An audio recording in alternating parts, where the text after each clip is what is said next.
4,400 pounds, basically on the Nizzos for Shizzy. We got a 217 triple hybrid with Dinette slide passport coming in on trade here at Haylett RV of Coldwater, Michigan. We carried these when they first came out. We're always very happy with them, always had pretty good service records, and thankfully this one looks to be very well maintained. My estimation here as far as like why is it here, if we're going to try to do a Carfax for camping, I call it CSI for camping, Camp Scene Investigator, which will never be a show on Lifetime television, is that folks had this, took the family out, family grew up, and they swapped it out for a dual opposing slide couples camper here at Haylett RV to continue their, camping adventures. And my first impressions of this RV, even when I saw it on the outside, even before we got it all opened up like this, were very positive. Whoever owned this, they did a good job taking care of it. They knew what they were doing. It helps that these are put together, very intelligently. Passport's a brand that's been around a long time. They know how to put these things together. I like the slide side windows for that Dinette. You might have also noticed that there are doors for the Dinette Storage. Now, that Dinette will fold down to like a 7-foot by 44-inch deep Dinette sleeper, whereas the little jackknifes over here, again, storage below it, that'll fold down if you need to a smaller sleeper. But I doubt you're going to need to do a lot of that because you have 3 60 by 80 sleeper bed ends on this thing. That's one of the cool parts about this triple hybrid model, is it lets you sleep a ton of people per square foot. No heat vents in the floor, so easy to clean. Now you notice, we're going to call it the Spider-Man web system here, these little bungee strings. These are so that when you fold up the bed end, they keep the mattress from flopping on the floor when you're going down the road. Just a handy little thing that this brand has always done. Good cross breeze windows, so that you can always get some nice airflow. And there are night shades that pull down on all these.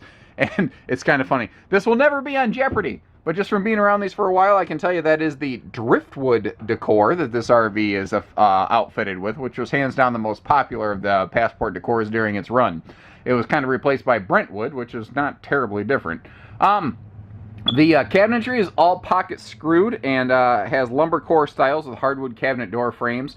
You notice the entertainment position here and the fact that the TV can really pivot around. You want to face the bed directly? You can. You want to face the sofa, the dinette? You can do that too.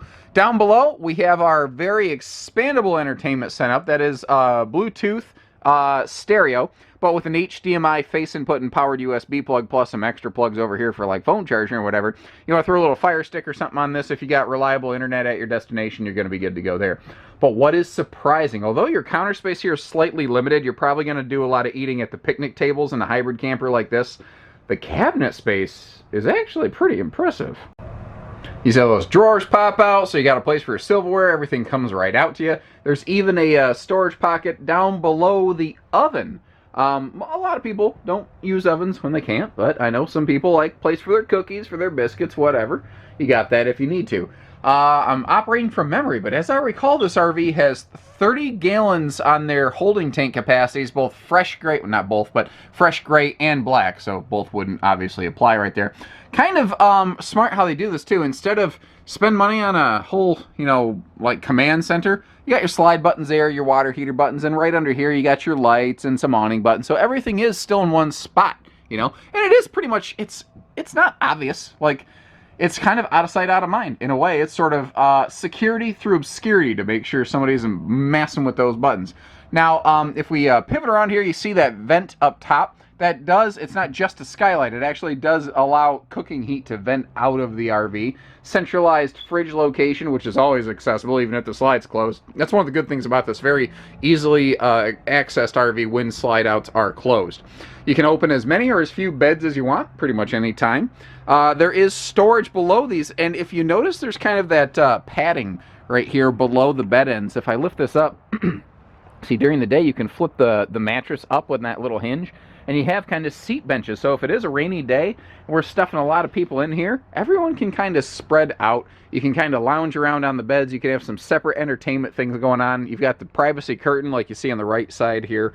Everyone gets their own little space, which is just kind of a nice thing. And the rear bed is going to look just like the one we were just looking at. But what I do want to take a moment to look at is the bed end material. And you're going to see whether we are inside or outside. It looks to be in really good shape. I don't see where like anything has been kind of worked over or worn out. The bathroom is simple, but what more does it need to be? Got a handy foot flush toilet, power vent fan above. You got your corner shower, surround paneling, sink, vanity. I mean, what else do you need? It checks the boxes. What's kind of cool about this thing with that Dinette slide and the triple beds, you know, you're only towing a 23-foot box, but when you get there, it opens up to like a 33-foot size camper when you consider all the sleeping space and everything. And that's what's neat about hybrid beds. They just don't eat up your floor space. All the bed end materials look real good. We got better lighting on the other side. We'll get a better look at them then. I got backlit sunshine right now that is not being super friendly at our current point of position. All the windows are UV tinted though. That's something that we can easily pick up from here. Something that you may not realize, but I want to point out, is the huck bolted chassis styling that's on this. Passport used that when this is built, still uses it today. That's something that you find on our Winnebago RVs, Passports, White Hawks, a few other brands. It's a lighter, stronger chassis, not less expensive though. It is an excellent thing to help keep the weight down on these and keep the structural integrity up there. Aluminum wheels, looking good. I don't see any funky wear patterns on the tires. Everything looks fine there. The RV is not old enough for the tires to have aged out. Now behind the sewer hookups, back here in this rear corner, there's actually a sewer hose caddy, a little tube where you can keep the stinky slinky, which is so nice on a hybrid camper. Because one of the hiccups is that since you don't have a fixed full-time bed, you don't have space for under bed storage really. So your outside storage on hybrids is limited. So it's really nice. The folks at Keystone thought ahead and gave you a place to keep your sewer hose away from everything else. Big power awning on here too. Easy tilt at that.